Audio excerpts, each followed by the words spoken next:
After exploding into our Spotify music libraries earlier this year with White Lies, there's a new single out now, Crying Room, and welcome to Lameheart Ocean Tisdall. Hello. Hey, how are you? I'm literally so happy to finally meet you. Yeah, no, great. Well, How's the press day going? really good, really good.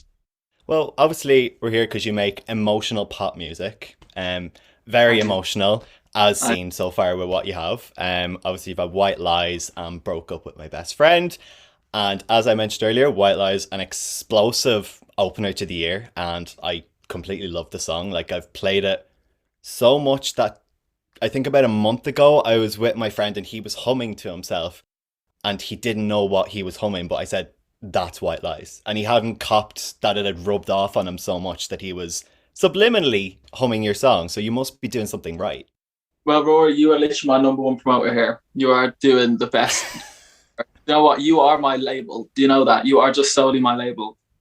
My Well, that's hilarious because obviously want to support like any Irish talent, and as a pop music person, anytime I hear like a good pop song coming out of Ireland, I was like have to rally behind it. And the video was so good as well, and it's just like the perfect rager.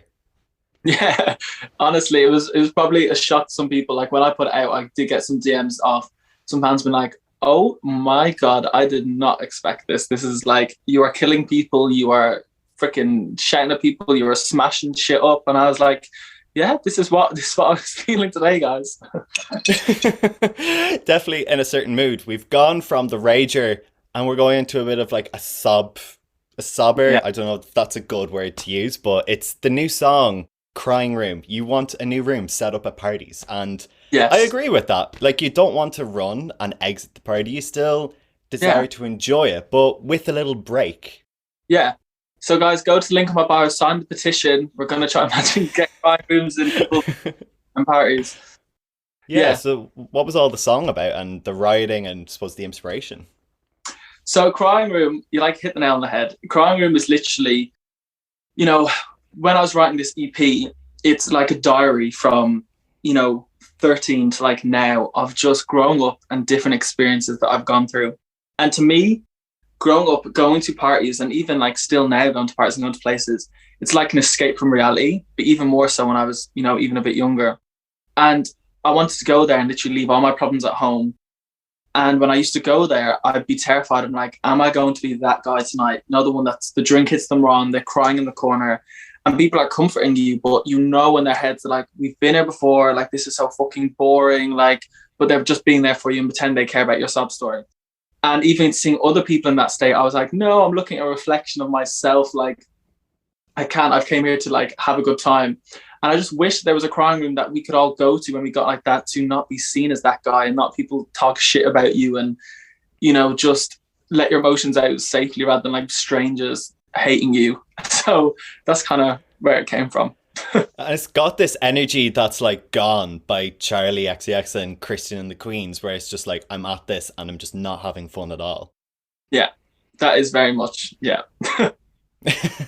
Just takes it in a different lane. And the video is quite the journey as well. Everyone's getting dragged off, kicking and screaming, quite literally, in a way, I suppose, when you think about it. It's just not a fun party, is it? No, yeah, the we wanted to really like, to me, visuals are so important. And especially this song, the music video could not have turned out any better. I'm obsessed with it. And you know, my creative director Sivan at the time was like, I was like, I just want people to like exit and go to this crying room. He was like, well, how you describe this song is so dramatic and so vulnerable. Like, why not have them ripped out of the room and like they have no control of them? Because when you cry and you break down like that, you don't have any control. Do you know what I mean? We've all been in that place where we can't stop crying. So why not have like no control how they go to this room, just be ripped out of like existence, really? So it adds to the video so much, and I feel like it really gets the feeling across. Yeah, they just get stuck in the crying room. What would be your tip to not get stuck in the crying room? Um, don't drink pink gin would be my. No, just I don't think you can help it. I don't think like don't hide your emotions, but at least you know we won't be ruining anyone else's time. So whatever is getting you down, guys, that day, and you can't help it. You know. Just submit to the crying room. Yeah, just give in. It's easier. Oh, well, all these like really strong images, whether you are killing your ex in White Lies or kneeling in the center of the not so fun party, people taking pictures of you or being dragged on the floor with teary eyes to the crying room. Like, how do you come up with all these ideas, or do you think of a video first and you want like a song to be like a soundtrack for it, or do you write the song? So yeah, good question. The songs come to me through visuals.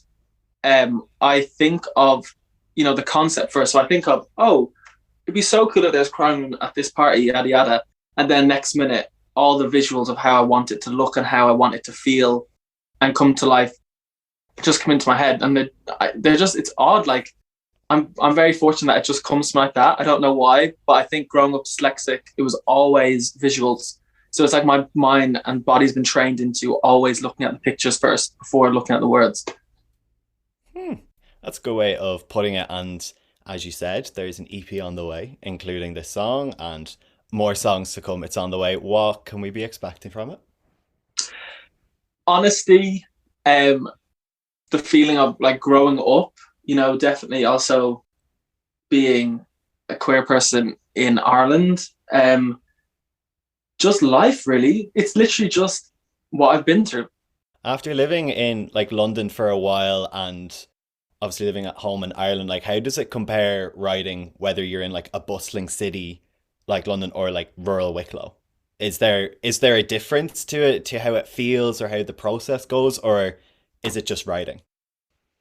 Um, I think when being in London, like it definitely makes me want to be more busy. So like get up and like run to the studio and get 10 songs done in like one session because everyone else is like, you feel like an ant in London. Like you feel like if you died in the street, people just walk over you. But coming back here, I kind of feel like I take more of my time. I really reflect and take a breath. I feel like coming back home here is like an escape, and I feel like that really affects my music. Makes it almost more vulnerable when I'm back home because I have so much time to think about it. And yeah, I just like being home is like really peaceful and vulnerable place to be.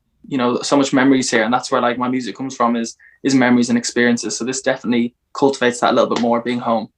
That's a great way of putting it. Well, absolutely can't wait for the EP to come out and to see the Ocean Tisdall live show, because if it's anything like the videos, I'm sure we're all in to probably cry, and I'm guessing there'll be a crying room at the show. Of course, right backstage. Absolutely. Well, thanks so much, Ocean Tisdall, for coming on to Lame Heart. Thank you so much for having me, Rory. It was brilliant. Thank you.